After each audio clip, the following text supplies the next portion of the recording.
Hey everybody, welcome back to our E3 2016 reaction slash coverage video. How's that? We How's that for a title? How's that for calling it what it is? definitely need some work. Definitely need some work. So we just my finished goodness. watching we're both talking. Okay. All right, you go. You can talk now. Fallout 4. So much news. So much news. This EA. This is how you do a press conference. Just saying. I mean, everybody suffers a little bit from, slow hosts or hosts that are a little shy or whatever. I gotta say that one of the best things about this press conference was whoever that girl was in like the first front two rows who like just loved everything all the time. She was pretty cool. The one who was screaming all the time? Yeah, the one who was screaming all the time. I saw so many tweets asking for her to be ejected from the theater. It's so funny. And apparently there was some guy that kept changing his shirt or something. I don't know. There was so much to focus on. It was hard to keep track of everything. But the news.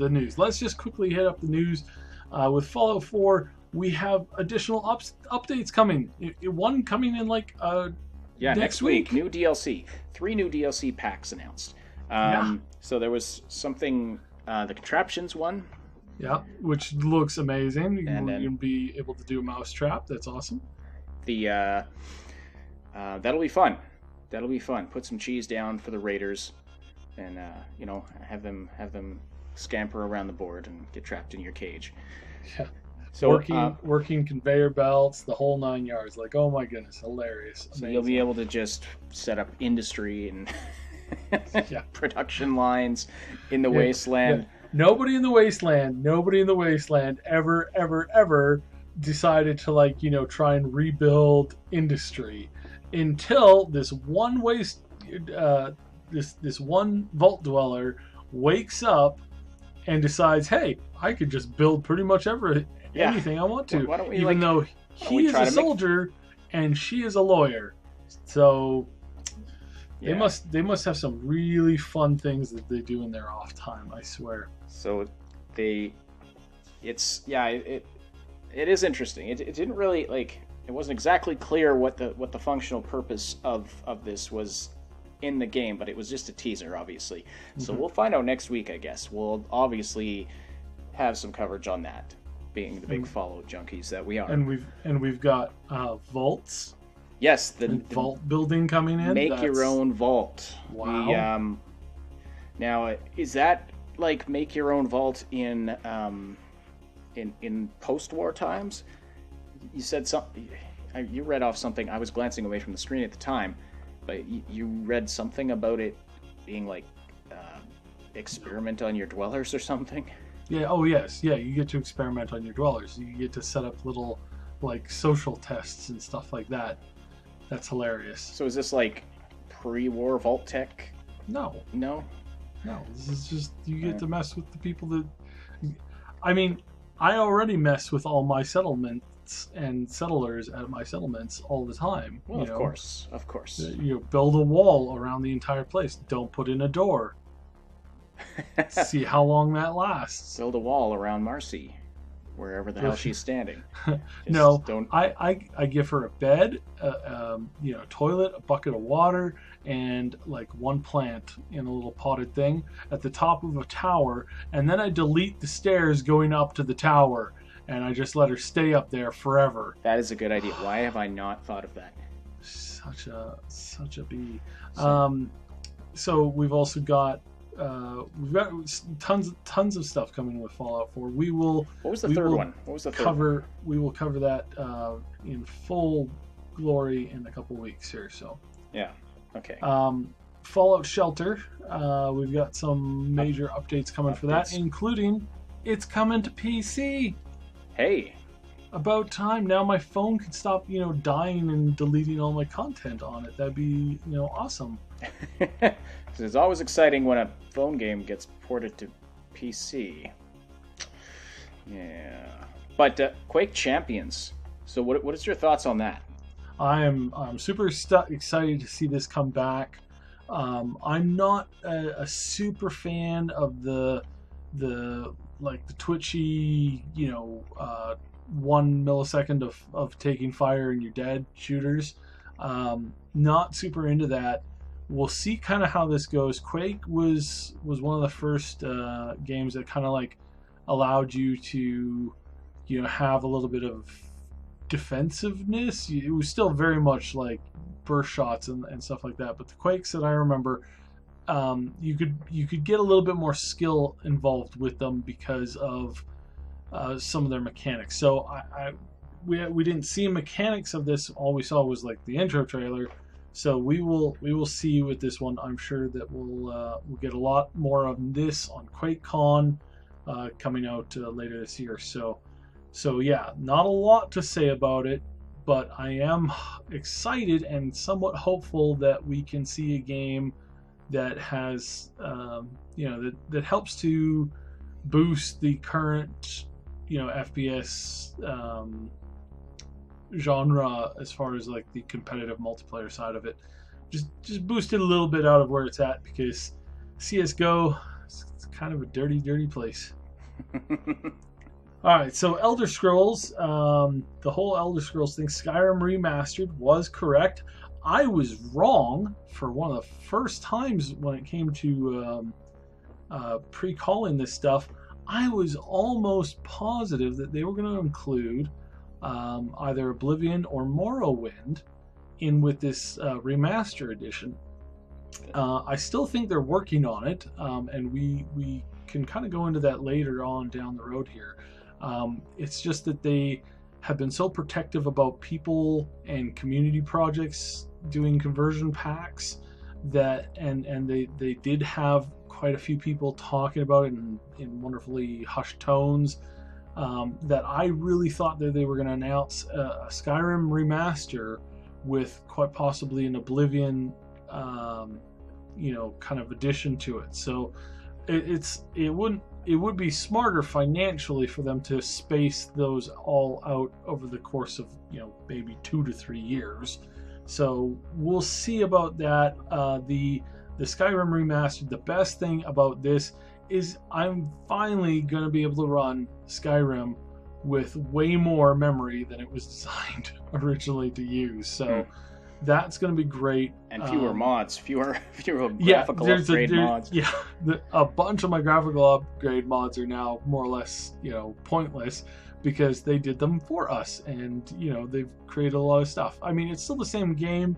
I was kind of hoping that they'd throw in like a new DLC or something like that. It's possible that we might see that, especially if it sells well. We might see yet another Skyrim DLC come out, which would be mind-boggling and crazy.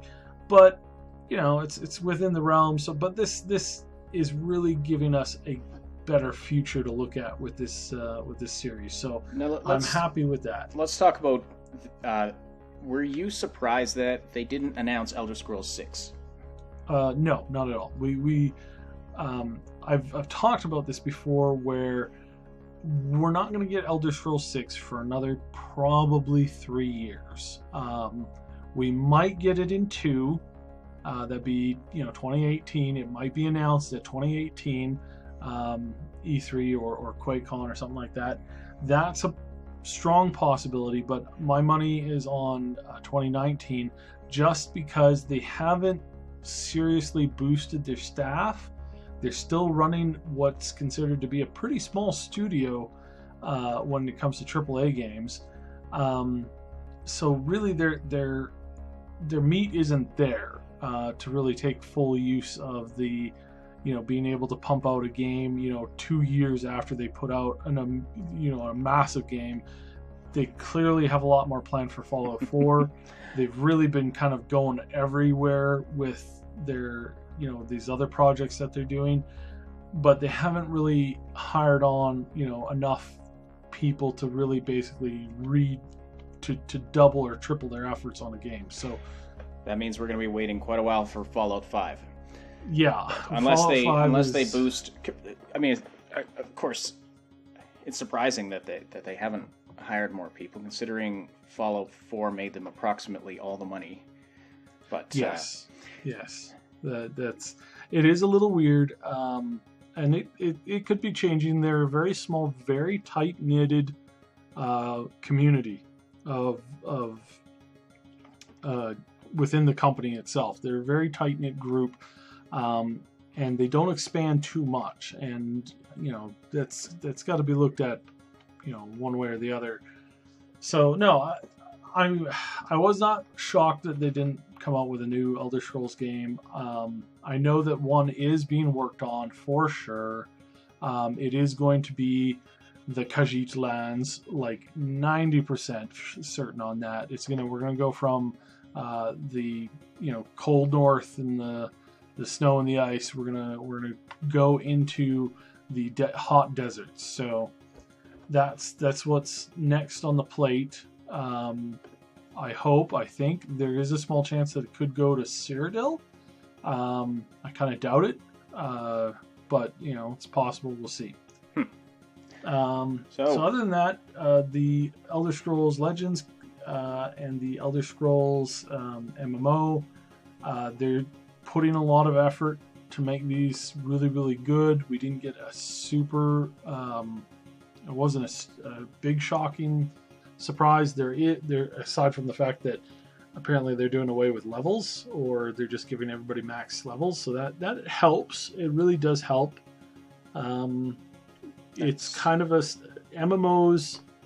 The point of grinding zones, that you've got 1 to 50 zones, right, and 1 to 50 levels, and 1 to 49 is basically pointless. It's just a grind to get to the top. Yeah. To top and rank, yep. And it's so much content that's wasted because you just fly through that content, barely paying attention to any of it. So basically, we're going to see. This has been people in the MMO world have been playing with this for a while. Is just getting rid of the level system, and essentially when you log on, you create your character. All the zones that you can go to are relevant to you at that moment, and it's not so much of a vertical progression as it is a progression of your gear and your character and your stats, but keeping everybody at that kind of entry level kind of position. It's something that looks like they're going to play with. I'll be very interested to watch how that progresses and how that maintains and helps build their community. They gave away a lot of free stuff as far as free access, free availability. Everybody can play Doom now, not necessarily free, but you can mess around with Doom quite a bit. The first level of Doom is available this week. You can get it for free. So let's talk about some of the other properties that they are running with. So Prey was revealed. A new Prey, which looks really awesome. It was very interesting. From the studio that made Dishonored. Yep. And it looked really, really interesting. Now I didn't know. I haven't played the original Prey, so this is a new thing for me. But it looked fascinating. I kind of got a sort of a Portal vibe from it in terms of the story and the setting. Not that they copied Portal, but just that kind of mysterious sci-fi, what the hell's actually going on in this world kind of vibe, and what's really going on behind the scenes, and giving you the urge to peel back the layers, and kind of a Deus Ex vibe too. Anyway, I am looking forward to that one. That one looks awesome. Yeah, it's looking really good. A lot of people were worried that this game was basically, canned, but no, they just kind of needed. Maybe they were waiting for technology, maybe they were waiting for, new engine, but they came back, and it looks like they're hitting at it pretty hard, and should be pretty interesting. Mm-hmm. And speaking of the studio that made Dishonored 2 kind of stole the show tonight. Mm-hmm. And again, it looks fantastic. There was some game footage that was demonstrated. A lot of Emily Colwyn's new powers were demoed. Some awesome stuff. Yeah, I don't even know what to say about it other than it really made me want to go back and play the first Dishonored again. It's looking really solid. I'm really happy with the general direction that they've kind of taken this. They've they've opened up your options for availability to play. They've given lots of new powers and abilities, and the gameplay again, giving you the choices that you always wanted to have, that you always want to have in a stealth, roguelike kind of game where sneaking around is the name of the game. They've done it really well. They've smashed it. I think they'll smash this one out of the park too. Definitely something that they're good at. So, and one thing they didn't talk about was the chaos mechanic, and I wonder if that's because they have removed it, or if they. I have a hard time seeing them just deciding it wasn't important to mention. We're bringing back chaos, and I would assume that they've tweaked it a little bit. Well, I would bloody hope so. That would, but I suspect. Now, I posted this question to Bethesda on Twitter, so we'll see if they answer it in the Q&A session. But I posted about, is there going to be chaos? Is it going to be the same as the first game?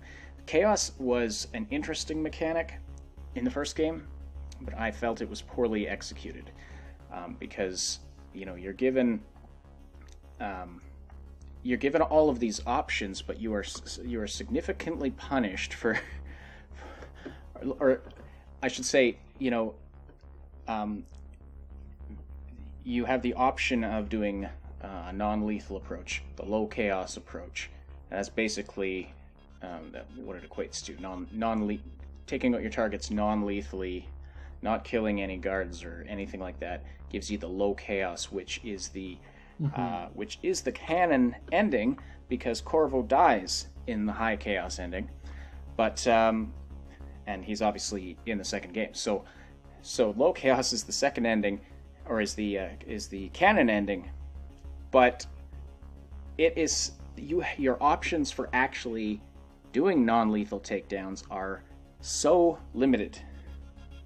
You've got your stealth, choking the guard from behind and putting them to sleep, basically. And you've got your sleep darts, of which you can carry a maximum of 10, and they're not easy to come by. So basically, low chaos breaks immersion because you're constantly having to reload every time a freaking guard sees you. Yeah, absolutely. So hopefully they have either tweaked it significantly or just eliminated it altogether. Not that they should eliminate, the whole thing about your choices having consequences. That's a fantastic thing. That's a great thing in games, to actually have to think about your choices, think about what you're doing in these games, and not just kind of go all haywire. But chaos was it really the only thing in the original Dishonored that I thought this could have been done better. Yeah, and you're not the only person who I know kind of had some issues with that. Yeah. But mainly to that, I would say stop being bad. Really. Come on. Man. On as far as the general look and feeling, I think that they have probably refined it. We're going to take another hard look at that press conference and really kind of take apart everything, frame by frame, to make sure that we've kind of assumed or analyzed everything that they've shown. So Bethesda is miracles workers when it comes to hiding data in their trailers and then letting people just dig it out for the next couple of weeks. Just find this stuff. Yeah. We wouldn't know anything about that now, would we? No, absolutely not. It's not like we started on YouTube by hyper analyzing any of the Fallout 4 trailers and.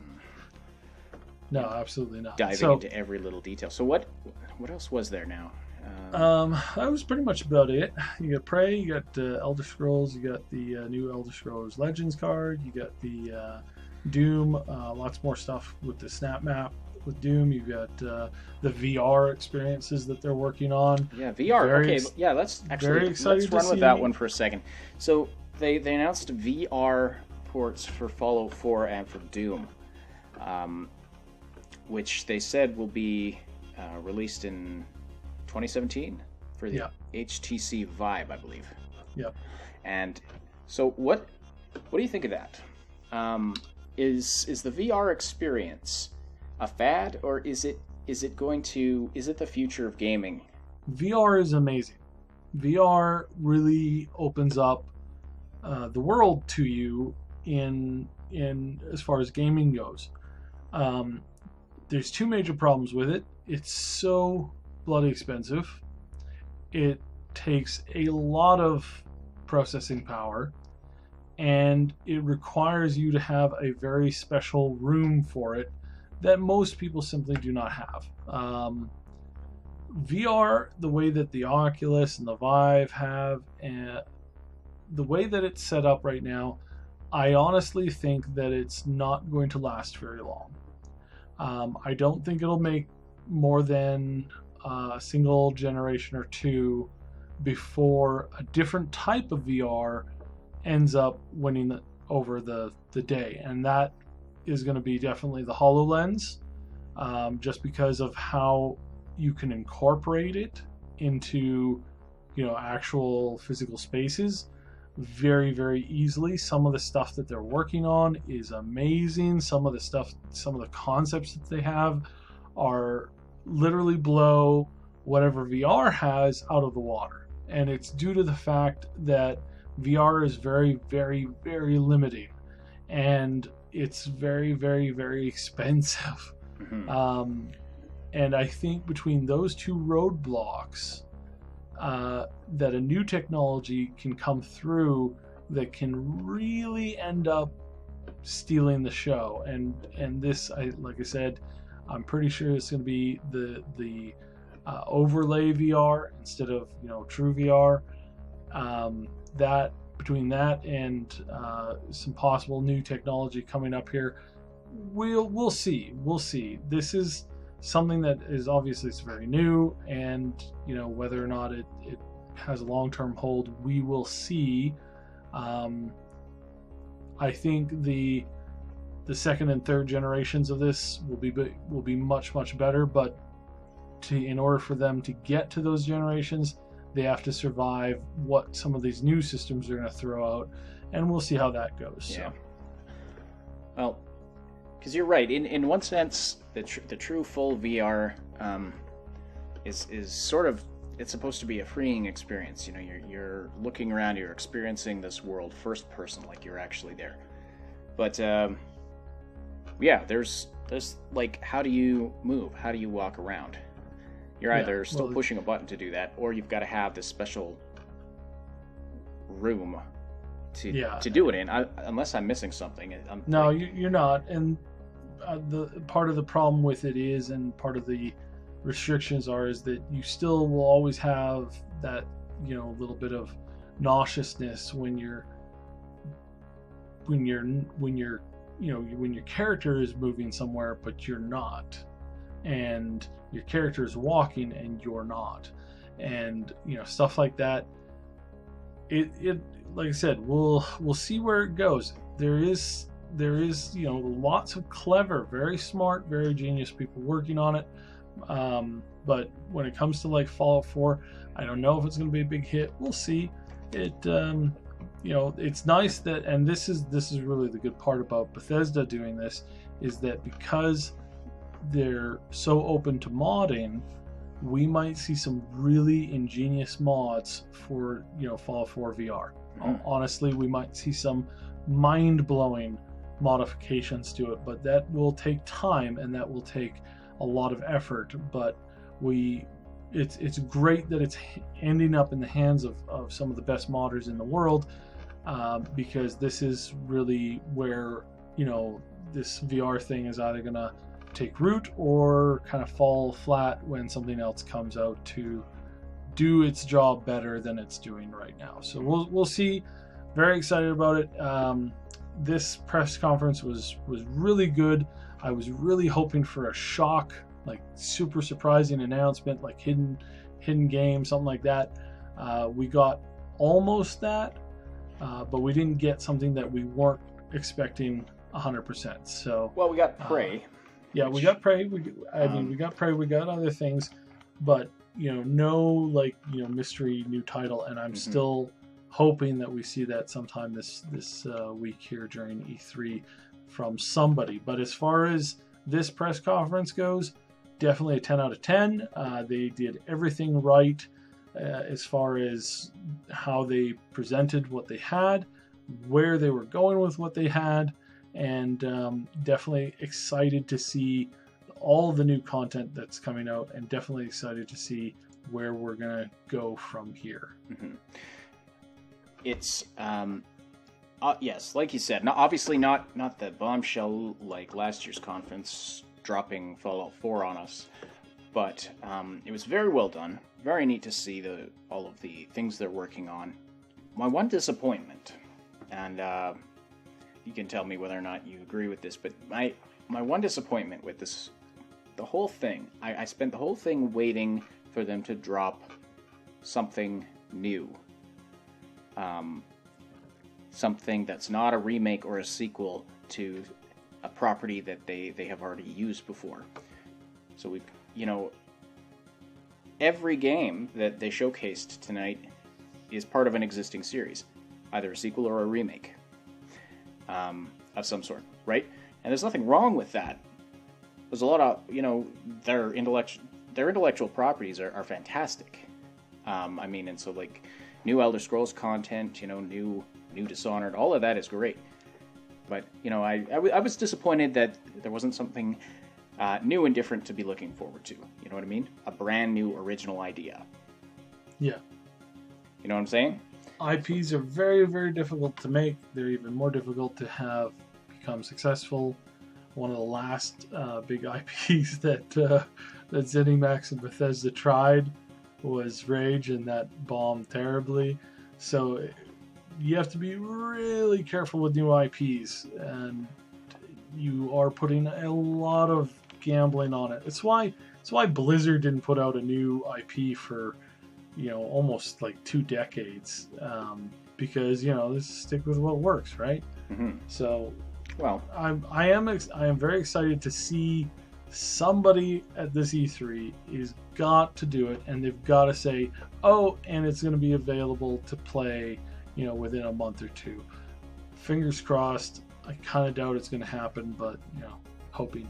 All right. Well, thanks for listening to our ramblings about the Bethesda press conference. We're looking forward to everything else this week has to offer. Let us know what you thought about everything. Drop comments down below, and follow us on Twitter. Don't forget to like and subscribe.